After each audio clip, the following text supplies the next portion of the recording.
I still remember the day I realized something had to change.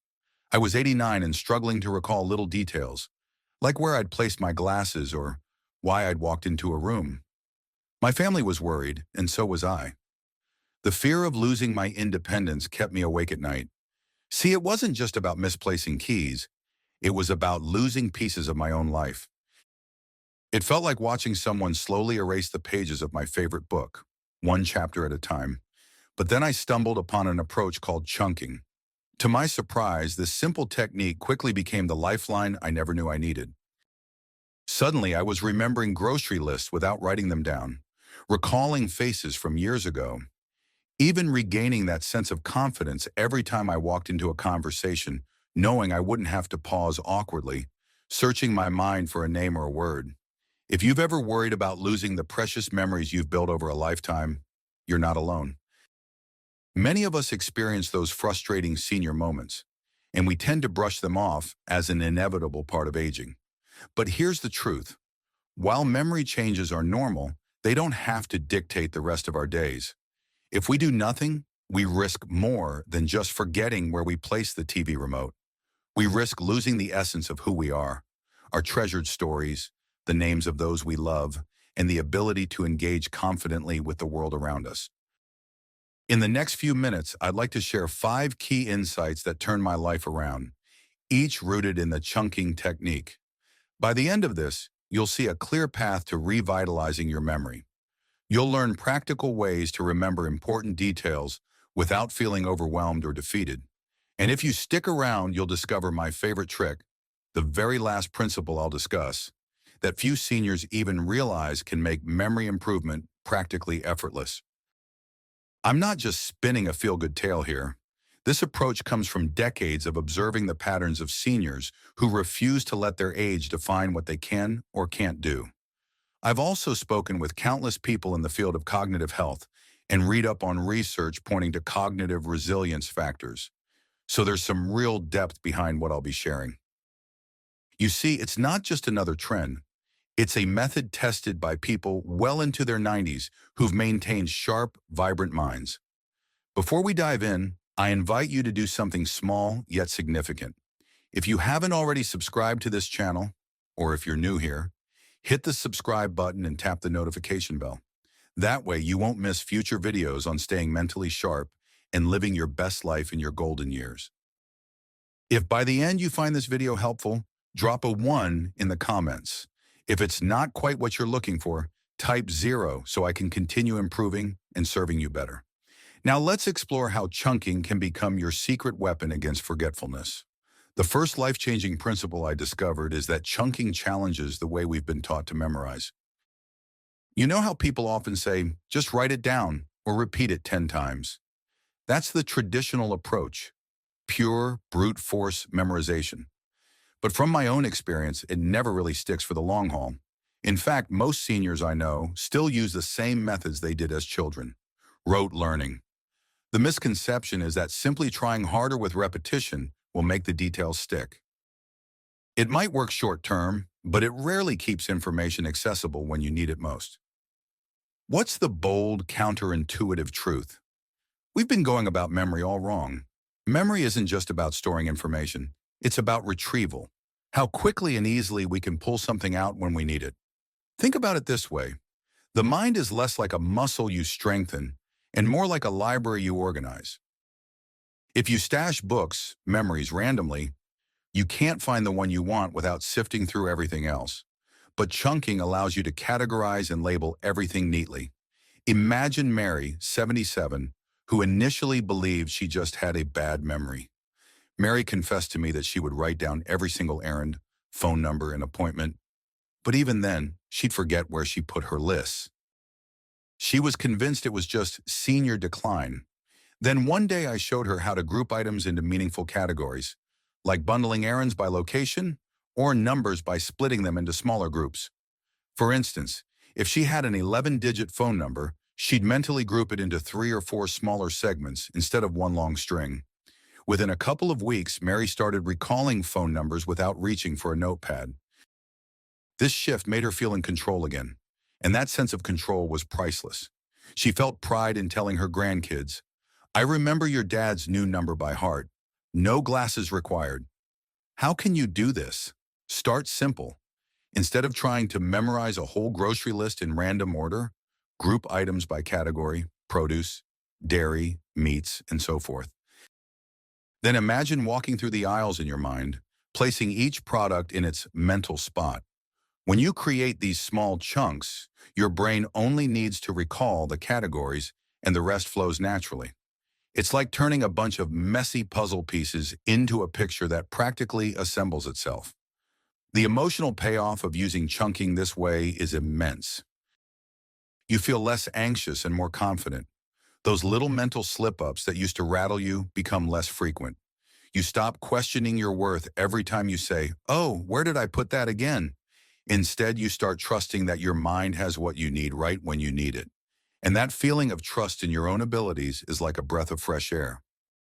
Now, moving forward, I want to address another misconception many seniors have, that they just can't learn new tricks. People believe their brains have run out of capacity, like an old computer with no memory left. Yet I found the opposite is true. Actually, our minds remain remarkably flexible throughout life. The idea that we stop learning past a certain age is a myth. At 89, I picked up the chunking method and saw immediate improvement in my recall. I never expected to be able to remember as well as I did in my 40s, but here I am, surprising myself every day. Let's talk about Harold, who's 84 and has been an avid crossword puzzle enthusiast for decades. He assumed that since he could recall obscure vocabulary for those puzzles, he didn't need any new memory techniques. But he noticed he was still forgetting everyday things, like medication schedules or doctor appointments. The realization hit him hard. Having a good memory for crossword words didn't necessarily translate to daily life unless he used a system built for practical recall. Enter chunking. By categorizing his medicine intake by time frames, morning, noon, evening, he could link each pill to specific tasks, such as take the red pill with breakfast, the green one at lunch, and the blue one after dinner. The result? He rarely missed a dose, and his crossword puzzle skills improved too, because he started chunking new words into logical groups. Here's the key insight. We assume some tasks become impossible with age because we see them as brand new challenges. But chunking capitalizes on your existing knowledge. You're not starting from scratch, you're reorganizing what you already know into more manageable units. This approach is all about synergy, using what's in your mind to serve you better rather than letting it get cluttered. Think of it like an attic full of boxes you've collected over a lifetime. You don't throw them away. Instead, you label and arrange them so you can find exactly what you need when you need it. If you're still with me and find this helpful, let me know in the comments by typing the number 2. It's always inspiring to see how many of you are on this journey with me. And remember, if you haven't subscribed yet, consider doing so. Your support helps keep these conversations going so we can all keep learning from each other. A third crucial aspect of chunking is often overlooked. It's not just for memorizing lists and phone numbers. It can help you recall stories, life lessons, and even complex information like medical advice. The misconception is that chunking is too simplistic to handle bigger topics. People think chunking only works for short sequences or small data points. But in reality, chunking is an adaptable framework for how your mind sorts, stores, and retrieves information of all kinds. Take Tony, a 73-year-old who struggled to remember details from his past. His family loved hearing his stories about growing up on a farm, but whenever Tony tried to share them, he'd get stuck, forgetting key parts, stumbling over dates or names. It left him feeling embarrassed and sometimes even defeated. I suggested an approach. Chunk the stories by decade or by major life events. His childhood on the farm, his teenage years in the city, his service in the military, and so on. Rather than trying to tell his whole life in one sweep, Tony labeled each period with a few vivid memories. Once he recalled those anchor events, the smaller details came flooding back automatically. Suddenly, Tony's stories flowed like a well-plotted novel. He'd say, "In the 1950s, we had an old tractor that always broke down," and that chunk would lead him to remember the name of the neighbor who helped fix it, the dog that rode along, and even the type of lunch they ate out in the fields. His family noticed the shift immediately. Dad's stories are so colorful now, they said. The surprising truth here is that chunking can broaden your world rather than narrow it. Instead of feeling limited or scattered, you gain a stronger sense of your own narrative. You come away from conversations feeling heard and validated because you remember the details that matter. This is the essence of living fully at any age. Being able to share who you are and what you've been through without stumbling over the puzzle pieces of your own history. To do this at home, find a structure that resonates with you. If you want to remember a complex piece of advice from your doctor, break it down by the timing of each step or the purpose of each medication. If you're trying to share family history, group your stories by location or era. The emotional benefit is clear. You remain connected to your own life story, preserving the joy and lessons for both yourself and the people who cherish you. Instead of drifting in a sea of scattered recollections, you become the captain of your memory, guiding others through the chapters of your life with clarity and pride. Moving on from there, the fourth principle is something I call refresh and reward. One common misconception among seniors is believing we have to master the entire technique in a single go, or else it's no good. But chunking works best when we integrate it gradually and reward ourselves along the way. Imagine trying to move furniture into a new house. You don't carry every single item in one trip. You do it piece by piece, and each time you place something in its spot, you take a breather, maybe have a glass of water and admire how the room is coming together. A great example is Linda, who's 80 and determined to learn a new language, Spanish, to connect better with her son-in-law's side of the family. Initially, she tried memorizing vocabulary lists the old-fashioned way, only to feel frustrated and quit. But then she tried chunking. She grouped words by topic, family terms, household items, greetings, foods. She'd focus on just one category per week. After each small success, like mastering family-related words, she'd reward herself with a favorite hobby, painting a landscape or baking a new recipe. This mini celebration recharged her enthusiasm. A few months later, Linda found she could hold a basic conversation at a family gathering, greeting her son-in-law's relatives in Spanish. Their faces lit up, and Linda felt a surge of warmth and pride. That positive feedback loop made her eager to keep expanding her chunks of vocabulary. The underlying insight is that chunking, paired with small rewards, helps embed new information deeply in your mind. It's a process that honors where you are now and respects the fact that we're never too old for growth. The emotional payoff is hope, realizing that just because we're in our 60s, 70s, or beyond doesn't mean life's lessons are locked away. We're still capable, still flexible, and still deserving of that uplifting feeling of personal achievement. Speaking of achievements, if you're still here and finding these ideas meaningful, drop a number 4 in the comments. Let's celebrate the fact that we're all learning something new and supporting each other in this journey. And if you're not subscribed yet, I welcome you to do so now, because this community thrives on mutual encouragement. Seeing your engagement really keeps me motivated to share more strategies that make life better for all of us. Now let's delve into the fifth and final principle, the one that ties everything together and forms the keystone of effective chunking. This is something that almost no one talks about, yet it can transform not just your memory, but your entire mindset. I call it emotional tagging. You see, our memories aren't stored as cold, hard facts. They're intertwined with emotions, senses, and personal significance. The misconception is that emotions are separate from the memory process, but in fact, they're a vital ingredient. When a memory is connected to a strong feeling, it becomes far easier to retrieve. Consider Evelyn, who's 86. She used to struggle with recalling her old friends' names, but she remembered the smell of freshly baked cinnamon rolls whenever her childhood friend Rosie came to visit. I suggested she pair the name Rosie with the color pink, roses are often pink, and the taste of cinnamon. Now, whenever Evelyn senses cinnamon, it reminds her of Rosie. She chunked all those details, name, scent, and color, into one emotional bundle. Suddenly, she not only remembered Rosie's name, but also felt a rush of nostalgia for their youthful adventures. That's emotional tagging in action. You tie facts to feelings and senses, making them stick.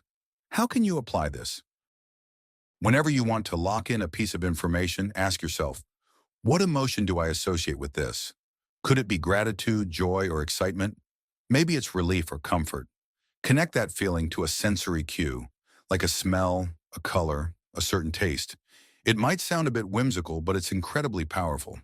You'll find that your memory becomes more vibrant, like adding a splash of color to a black and white photo.